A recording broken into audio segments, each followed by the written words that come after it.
दिवाली धनतेरस पर बाजार में जबरदस्त रौनक रहती है। खासकर सोने की खरीदारी की बात करें तो ये सबसे ज्यादा सोने चांदी के जेवरात इसी अवसर पर खरीदे जाते हैं।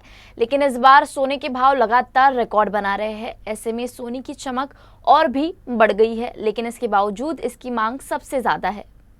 अमेरिकी राष्ट्रपति डोनाल्ड ट्रंप की विभिन्न देशों पर टैरिफ नीति के कारण कई देशों में सेंट्रल बैंकों ने सुरक्षित निवेश के रूप में बड़ी मात्रा में सोना खरीदना शुरू कर दिया। इसका सीधा असर सोने पर पड़ा है। सोने की मांग में भारी वृद्धि हुई है, जिससे सोने की कीमत लगातार बढ़ रही है। सोने और चांदी की कीमत साल भर से लगातार बढ़ रही है और पिछले 24 घंटों में सोने की कीमत में फिर 2000 रुपए की बढ़ोतरी हुई है। नागपुर में सोने की कीमत 1,22,000 रुपए को पार कर गई है। वैसे तो सोने और चांदी की कीमत पिछले साल से लगातार बढ़ रही है, इसलिए सोने की कीमत में साल भर में 40% और चांदी की कीमत में 60% की वृद्धि हुई है। सोने की कीमत जो पिछली दिवाली पर 80,000 रुपए थी, इस साल तो 1.25 लाख के भी पार होने की संभावना है। सोने चांदी की कीमत में जिस तरह से वृद्धि हो रही है, ऐसे में तो यही लगता है कि इस बार इनकी कीमत हर दिन नया रिकॉर्ड बनाने में लग गई है। भले ही कीमत जो भी हो, लेकिन बाजार में सोने चांदी की खरीदारी भी जमकर हो रही है। इस दिवाली भी जेवरात के बाजार में रौनक की पूरी उम्मीद है।